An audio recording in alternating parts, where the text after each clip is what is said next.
Hello, everybody, and welcome to another episode of Everyone Needs a Spotter, the multifamily fitness podcast brought to you by the team here at RMS Fitness. I am your host, Steve Heitzer. I'm joined by the full team here today. It's exciting. Sometimes we've had some hit or miss episodes lately with staff, but we got all four here in the building today. We're switching it up because he's not ready. Robert Decker, how you doing, man? I'm well, Steve. For a Friday, being across the table from you, buddy, it's always a pleasure. You know what? It is always a pleasure being around me. You're right. Emily, how are you today? I'm doing great. How are you? Great. You're doing GERD? I'm doing great. GERD, great. And you know what? Everyone, golf clap for Emily. She's here with us today, doing the very best she can. She's got a little disruption in the belly happening over there. I think she drank some water and ate some food today, so she's paying the price. But no, Emily, you got any big plans here for the rest of your Friday? No, I think I'm going to go home and go to bed after this. Go home, go to bed. Little nappy, everybody in the building.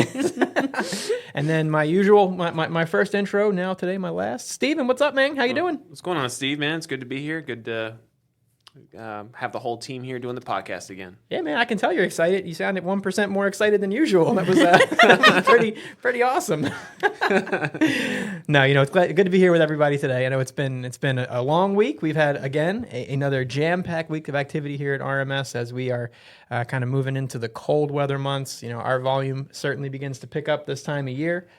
Whether it's quoting new business or helping out with the end-of-year needs of clients who have money to spend or needs that they need to address before the calendar turns over. It's always an exciting time of year.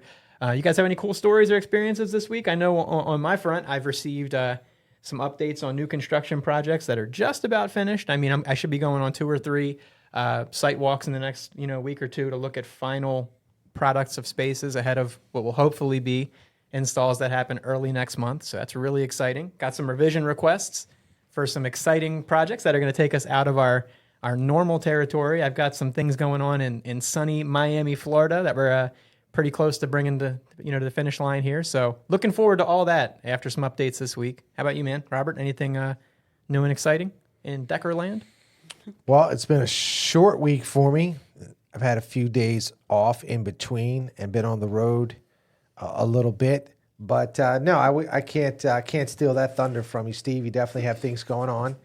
I think for me personally, as the year winds down, is trying to align the team in such a way we can provide our customers the highest level of service when it does get cold, because that's what's going to happen. We're going to get real slow in the next couple of weeks, and then from there, we're just going to load up into the cannon, and off we go. We'll be shot out there to the field because it'll just be that busy. Yeah. And you know what? We've had some meetings here today internally to try to make sure that we're as positioned as for that, well positioned for that as we can. We want to make sure that when we do get busy, our clients can still expect the same quality of service and responsiveness that our team is, accustomed to giving them. So we're looking forward to seeing how busy we get in the new year and how well we can handle that. We're definitely not intimidated by that challenge. Emily? I wouldn't say anything exciting, but kind of going along with the discussions that we had today, trying to brainstorm some changes that we're going to make for next year. That's pretty exciting. We're having a meeting, end of year kind of meeting, and so we're going to talk about these changes at the meeting, and then we're going to spend time as a team and go bowling, which is, it's not that bowling is so great, but just being able to spend time with everyone on the team for the afternoon will be a lot of fun. We haven't done anything like that in a while, so I'm looking forward to that. And we've just been kind of working out the details of the meeting and then spending time together as a team. Absolutely. Team building, big part of what we're working on here as well at RMS. Keep our team tight. Emily, you've probably been busy with renewals, right? There's been a lot of that going on these past couple weeks. Yeah. I've been working on renewals a lot, and that's for our PM customers, for folks who don't know the terms. Our contracted PM customers. So the renewals, and then also trying to make a better effort of reaching out and trying to connect with the property managers that I email all the time so that they can just, see my face and the things that we're posting and things like that. So if you've been, it's kind of silly because we're talking about it on the podcast. What I was going to say is if you've received an email from Emily or one of our office staff lately, there may be a link to our podcast. Some of the team has been sharing that with our contracted customers, as well as some of the additional ways that we've come about, or shouldn't say come about, that we've implemented recently to be able to, better assist our clients, like Emily will be reaching out to customers about disinfecting wipes and things like that. Yep. So we include that in our typical communications. In this time of year, Emily's talking with everybody, Yep. because of renewals. It's a good time to kind of touch base with folks about those things too. Steven, I know you had a busy week, man. I was working on a cool project with you this morning. So I know you've got a lot on your plate. Yeah, it's it's funny how things like for a couple weeks it's like slow, nothing's coming in, and all of a sudden all the approvals just start rolling in, and just trying to get them organized and make sense out of all of them, and preparing ourselves for January, because I feel like January definitely is going to be one busy month. But yeah, it's good to see some of the project. It literally sounds like there's a duck in the show, in the podcast station. Robert's trying to take the lid off of a bottle across the table, and it's making a ton of noise. Literally, Donald Duck is here. One thing that listeners have to know about Everyone Needs a Spotter: we edit nothing in post. So if you hear me say we'll edit it in post, it's a total joke. So Robert, we'll edit that in post. No, but it's good to see how things are shaping up, and looking forward to the 2024 year, because it's going to be a good year for sure. Absolutely. And you know what? I think that is really kind of the nature. Excuse us, guys. I can't even get my team together here. Sometimes it's the littlest things that'll take you out when you're trying to get something like this done. I wish everyone could see this right now. You okay? You could tell it's a Friday at 3:30. This is what I like, though. I'm sorry. I know it's not totally professional, but fine. I do like for our listeners to benefit from both the good things that we can share for them that they can benefit from, but also the way that we have fun together. We really do have a good time together. Yes. And so that's what makes our team here at RMS Fitness a great team, because we have a lot of fun together and we work hard together. So Yep. I'd love to have 500,000 streams, but I had so much fun recording this with you all that if we had 5, it's still a win in my book, and I enjoy the time we spend together. But hopefully we can provide something informative to our customers. We talked, obviously, Stephen, about how January is going to bring what is probably going to be a big increase in activity and volume. So along with the cold weather months, New Year's resolutions, holiday season, people trying to lose weight, different things. What do we usually see, Emily? We talked about it a little bit last week. What's pretty typical? So people are just going to be really using the fitness centers more than ever. It's just that time of the year. We're trying to prepare everyone for what they can do to hit these next few months. Right. So then when people come into the gym and they start using the equipment more and they start having the increase in their amenity pickup, a lot of times it's not just the gym users that see that or feel that right in your community. So what's another common issue that comes along, Stephen, with the increase in activity in the gym? And it may not be from your gym users, but it still will have an effect on your community. What sometimes do our property managers start to see? So what tends to happen is when you get increased usage, and especially when you get new products in the room, or it's a brand new fitness center, and it's getting off the ground in December, January, February, whatever the month may be. A lot of times in the dumbbell section area, if you have a squat, a squat section, there is a high level of noise going on with people dropping weights, people dropping dumbbells, and even the way people run on treadmills can be a noise factor as well. So if there's an apartment or a condo that's near those areas, 9 times out of 10, you might get a complaint of noise issues, especially if it's a 24-hour gym. Yeah. Not to cut anyone off, but just thinking about it, one small thing as we're talking about it, and we didn't really say anything yet, but one thing that a property manager can do is at least just have a sign up that says, do not slam the weights. That's one quick, it's not going to fix it all, but having a sign up, that does definitely help. Yeah, absolutely. You're not going to probably be able to install the the Planet Fitness lunk alarm or Right. anything in your, your multifamily amenity, but you can put some signage up, an advertisement to let your residents know to be courteous of other people. But basically, it's kind of a double-edged sword. And this time of year, the reason why you start to see an increase in those types of complaints from people is because in addition to the fact that you have more people using the equipment, you also have more people at home this time of year. So even the Yep. people that don't use your fitness center regularly, they're going to probably be spending more time in their units this time of year, more time in your building. It's cold. There's less to do outside. Yeah. They're going to be home. So all summer long, they may have been out and about and might not have cared about, Johnny Deadlift in your gym. Right. But now that they're home, sitting there trying to watch their, Home Alones and whatever other movies people watch this time of year, they might really not appreciate that noise. Yep. So you kind of get the double effect of more people listening and using, Yeah. and kind of creates this higher volume of need. So there's basically a couple different ways to tackle noise concerns in the gym.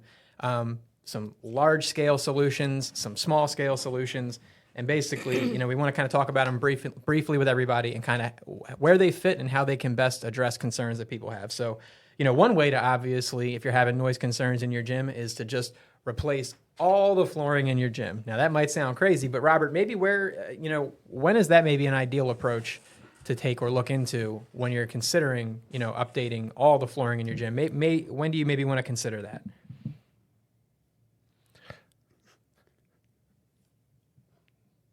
Thanks for including me, Steve. Appreciate that. Glad you're back. Try to pull myself together here. Some things strike me differently than others. The Dumbo area really made me laugh a little bit. But thinking about the flooring, and you mentioned about replacing all the flooring, I think what you may have already alluded to is that you can't guarantee that the noise is going to remove every problem that the client is experiencing. Yeah. So what we generally do is we replace flooring when it comes to wear and tear. So, a guy like you will go into a client's location and will examine where most of the noise is coming from. And then you may have to discuss relocating the equipment. I think we talked earlier in the day about, I can't remember the exact client that we did it for, but we had to shift everything that was making noise to one side of the room. That was at the Citron Yeah. in Silver Spring. So if we have to do that, then you have to rethink the equipment. Hence, if you do it, you're going to be moving equipment, putting in new floor. So it makes sense to do it all at one time, and then you might want to consider maybe a little more, I don't know if you would call it robust flooring in that area to prevent that noise from happening. But again, the more information you provide to us regarding where the noise is kind of the irritation, the better we can place the equipment, because the flooring's not going to make 100% difference from a normal flooring standpoint, but moving the equipment and the actual noise itself to one side of the room in that case made a huge difference, because I believe we resolved the client's problem when we did that. Yep, she said she's received far reduced, complaints, regarding the noise there at that situation. But yeah, you're right. So first, obviously that's the full measure approach is taking up all your flooring, putting down new flooring. And maybe that's ideal if you're in a situation where, the existing floor in your gym is well aged, well worn, probably generally in need of repair anyway. Well, maybe that's a time to consider that approach, right? Pull up all the floor, look at what the surface under your flooring is. Is your flooring laid directly rubber on top of concrete? Maybe you need some sort of underlayment to try to kind of, help to mitigate some of that noise. But, it's pretty common that in new construction, maybe they start off with ambitions of doing maybe different types of flooring, different thicknesses. And then sometimes because of construction issues or value engineering or things, maybe that gets scaled back to something more simple towards the end. And maybe that was a budget concern, right, at the time of the construction. So maybe you have a brand new community or you're doing a lease up or you're a year or two in and you're still getting noise complaints about that, things being dropped in the gym. Steven, does that, are you likely to be able to get your owners to approve all new flooring in a brand new community at that point? Not usually. It's going to be a costly investment to do. Although it would be nice, you get new flooring and the gym will look good. But yeah, putting the mats under equipment will definitely help. Provide that solution that people need. The other thing I wanted to bring out too what Well, tends you to be mentioned the mats, but before you moved away from the mats, Yeah, we go haven't ahead. talked about it yet. So what's the solution that we use in certain cases then? If we can't go the whole hog and put in all new flooring in the whole gym, what kind of options do we have for folks? well, one of the cheapest, the easiest ways to see if a resolution will come is a relocation of the fitness center or of the equipment in the fitness center is one of the ways that can potentially help if that's what you were looking for. Well, I was thinking about, maybe you can't afford, or realistically, it's not possible to go ahead and redo all the flooring in a space. But maybe, Robert's point, we can have somebody come out and take a look at the gym, and maybe they could identify areas in the gym where, that's receiving specific amounts of use, or maybe they can see areas where dumbbells are getting dropped Sure. on the floor and marking the floor. So in that case, do we have ways to help those customers without having to redo all the flooring? Yeah, so we can specifically, if we identify the areas, like for instance, like you said, the dumbbells dropping on the floor, we can put specifically designed mats that will help absorb a lot of the noise, and it does help. Now, we'll address the issue 100%. It's hard to say until it's actually installed and tested. The other thing too was like what we see a lot in fitness centers are the punching bag stations. And a lot of times they put these not full commercial punching stations, and then they don't bolt them down into the ground. So when people are using it, they're just like the whole station shifts and moves and vibrates and creates, not only does it tear up the floor, but it makes all kinds of noise. So some of the things that we can suggest is first bolting the unit down, or suggest a more robust punching station that does not move and is meant to absorb a lot of the force that people put on it. Exactly. So you kind of hit the nail right on the head what I was thinking about. So, where you may not have the opportunity to come into a new property or lease up or even something that's under 3 to 5 years old, you may not have a ton of money to throw around to try to address that issue. But what you may be able to do is make some simple solutions, put some additional matting down in an area that's going to, solve the specific issues that might be causing you the worst problems. But Robert, you had a thought? Yeah, I was just thinking, you're mentioning about realizing there's an issue. So here you have a property that's been developed, and I mean no disrespect, but you've got a property that was built maybe for more aesthetics and look to bring a client in. Hey, look at our new fitness center, new flooring. It pops. It maybe has certain color arrangements with it.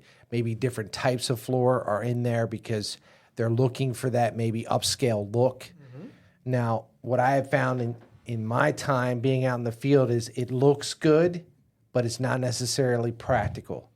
And so, after a little bit of use, clients start using it. We're talking about increased use. So maybe the property started off with not necessarily having a complete building, but maybe they've started to slowly increase, and now they have full occupancy. Now you have more usage in the room. Now that room has been, designed for more looks than use. And now that it's being used for its intended purpose, now you start noticing these noises, noticing these scars on the wood floor, things like that. And we know if you drop a dumbbell on a wood floor versus a rubber floor, there's going to be a lot more noise radiating throughout the room. And of course, when you come into the room, you're going to see the marks. So to your point, we have a vendor who can provide a type of soundproof rubber matting that will allow the user to use that. It's much thicker than the floor itself. Mm-hmm. So it provides them a small area to utilize that. I've seen that in multiple properties where we've done it in front of the dumbbell rack. And to your point, it's an easy fix. It's an immediate fix. Let's trial and error it. If that takes care of it, we're all home free. If it doesn't, then we might discuss moving the equipment in the room. Yep. But generally speaking, the rooms kind of take on a different atmosphere, a different use amount of use within the first couple of years. And you probably say by year 3 or 4 that you start to have full occupancy and full use of your fitness center. So you may tend to hear some gripes if I could use that word, from your residents, like, wow, I don't remember it being this loud when I first moved in, but now it's, it's becoming an irritation. And the property manager is there to try to take care of them and make it so that they don't feel or hear that noise. And that's where we come in. But again, we're trying to go in without just completely wrecking shop and asking for a lot of cost and time, is to address it with these small Band-Aids, if you would, with this rubber matting. Yep, absolutely. We've even used it in certain situations. Certain situations, like under a power rack or something, where a spot where it's likely to receive that additional clanging and banging from the barbell and the weights and the metal all together. We put that little bit of rubber between the floor and the machine, and it just kind of helps to take that vibration and that impact that really, a lot of times, that's what people think they're hearing. They're really almost more like feeling the vibration from impacts in the gym. So if we can mitigate some of that, that's going to help out a lot. But I think you kind of started to tap into it. Stephen, you mentioned it a little bit too. Emily, what's the reality of noise concerns? If you have someone who's, okay, maybe let me ask the question this way. Okay. If you have 50 people in your community complaining about noise, you probably have an issue with Noise.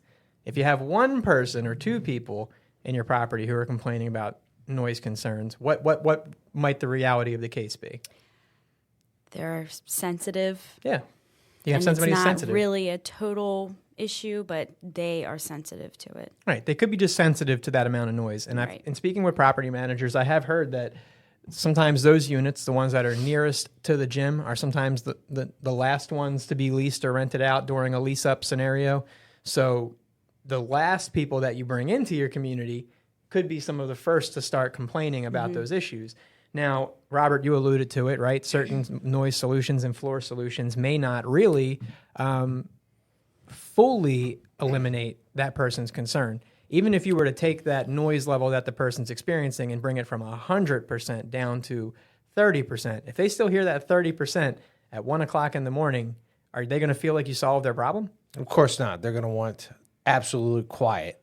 Right. They bought it, for a lot of these complexes, they are, a home for these individuals, and they're expecting a certain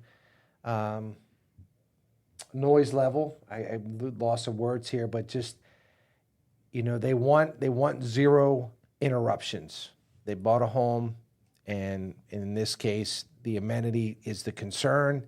So it's up to us to come up with a solution, the best solution for the property manager to try to eliminate that. Yeah, absolutely. And sometimes if the scope of the project is too grand or the expense is going to be too high, or the likelihood of solving the problem is too low, maybe what is a better approach to trying to help that resident? Well, again, that's we're trying to. It's funny that we're beating around the bush and getting to the last point, but this is sometimes the hard conversation we have to have with the client. Is as Emily mentioned, if you have several people complaining of the noise, you have a noise problem. But if you have a situation where there's just that one person who happens to be within whatever next to the fitness center, there might come a time that the property manager has to make the hard decision to move that person, because there will be no way to completely remove that noise concern.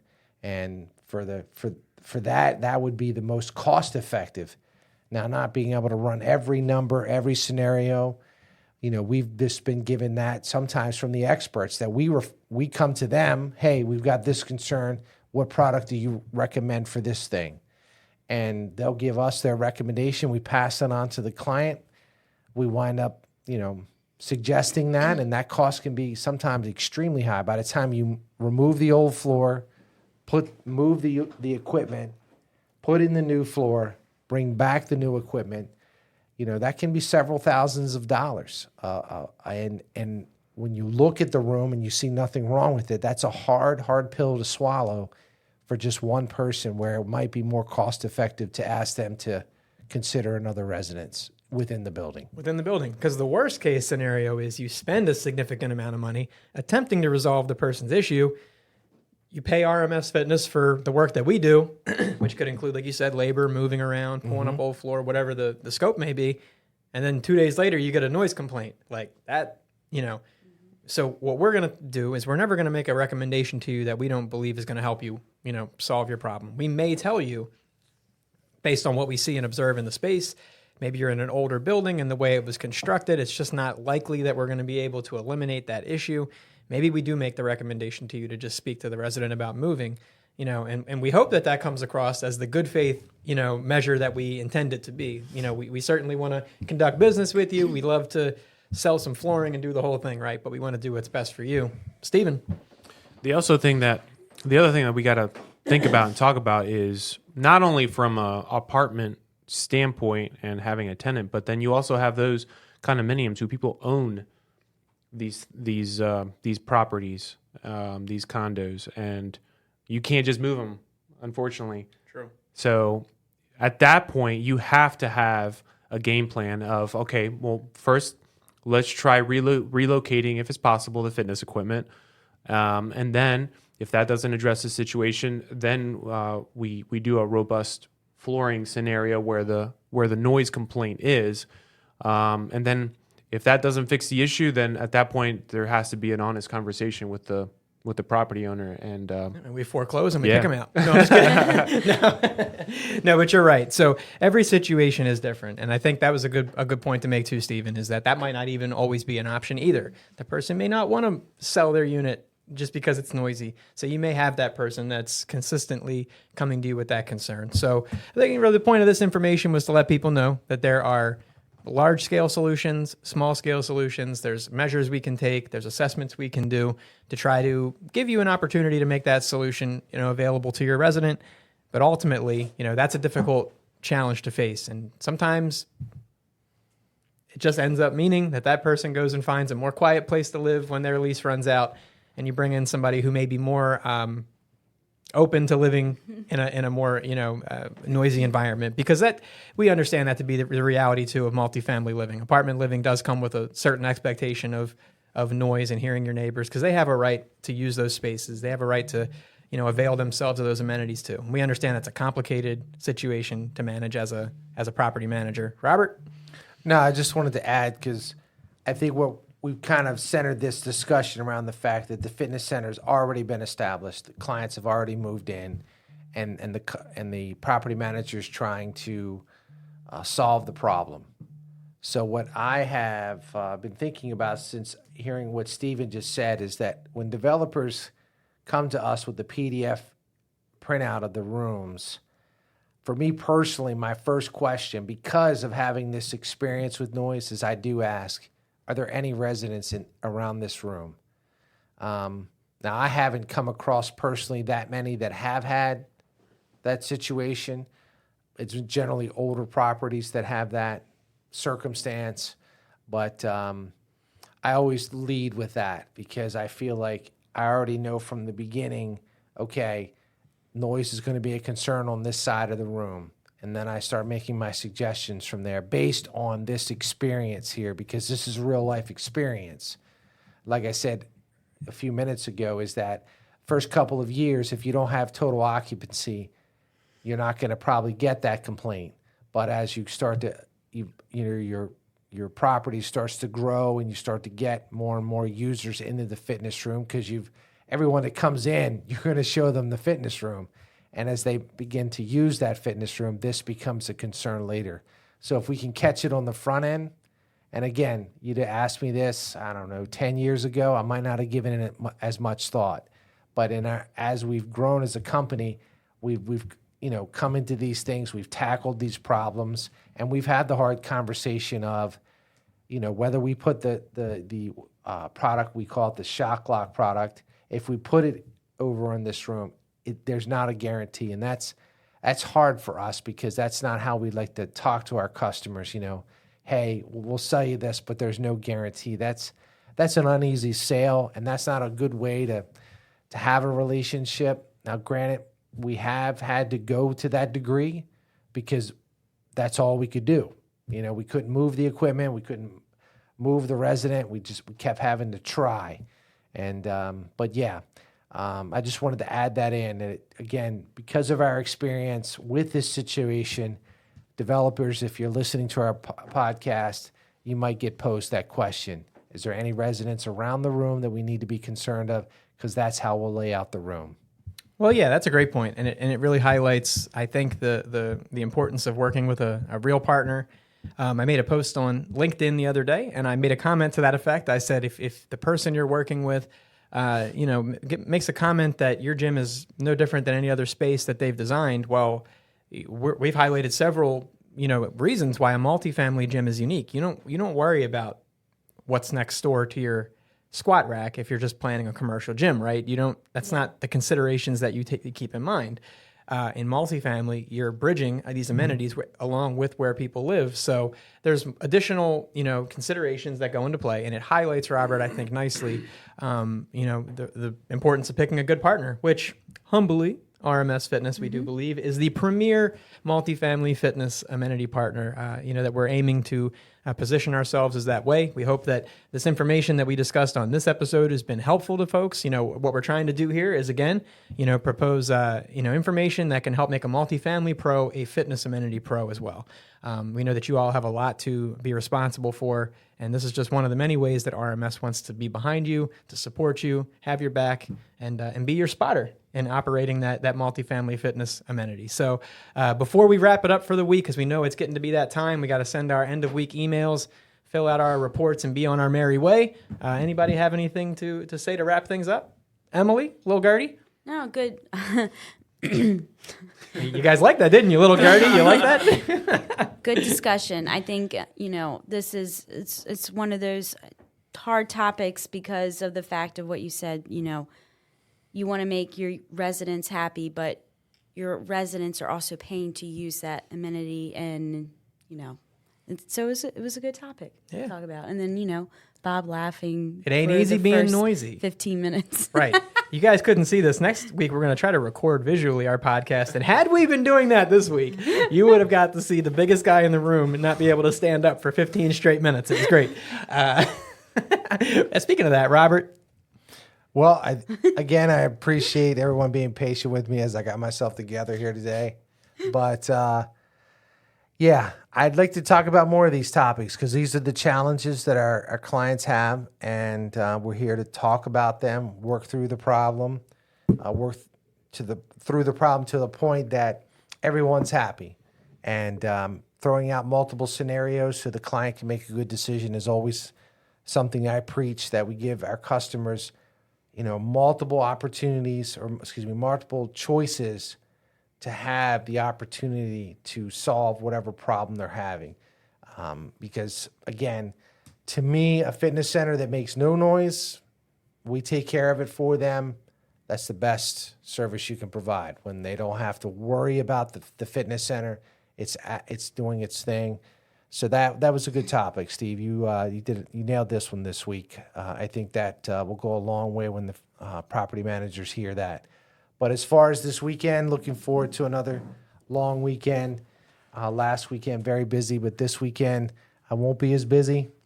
So I'll let you know. I'm going to keep it a secret till next week what I'm doing this Saturday, and when I tune in next week, we'll show you what I did. Nice. Lots of laughs, just like today. Lots of laughs. Okay. Yeah, I will be hiding in my house, trying to avoid all the sick people in my home. They're all sick. They're coming for me. They're trying to get me, Steven. I'm going to be trying my very best to dodge germs and karate chop COVID this weekend. What you up to, man?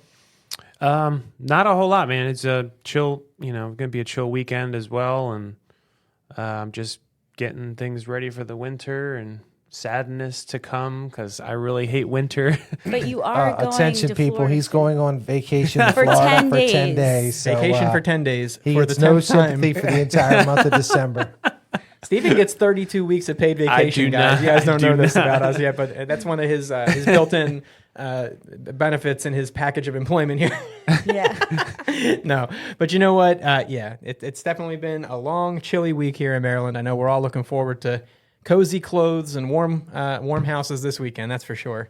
Emily, I see your finger. Yeah, I just want to say this, that I think it was my sister that told me that, we're getting into this time of year, the time change, it's colder, that people feel, why am I so tired all the time and hungry or whatever? We need, it's okay to take 2 more hours of sleep. Like, our body needs that to readjust. So I'm only saying that because if you feel like you're tired and you feel like you're getting the winter blues, just take a nap or go to bed earlier. It really will help. Yeah, you heard it here first, guys. Give into the depression. Sleep more. Give into your depression. No. You know what? But rest is important. There's absolutely importance to that. And Emily, that's a good reminder. As we're getting into this time of year, a lot of people have time off from work coming up. They're going to be traveling. They're going to be spending time at home with their families. It's a great chance to catch up on some rest. Maybe watch some movies you haven't seen, things that are out on streaming or whatever it may be. And we hope that whatever you all have in store for this weekend and beyond, that it's going to be a fun one. So otherwise, I think that just about wraps up our conversation for the day. I am Steve Heitzer, as always, joined by Stephen Donadio. Have a good weekend, everybody. Emily Vinos. Yo. Robert Decker. Have the best weekend of your life, people. This is Everyone Needs a Spotter, and we hope you have a great weekend. See ya.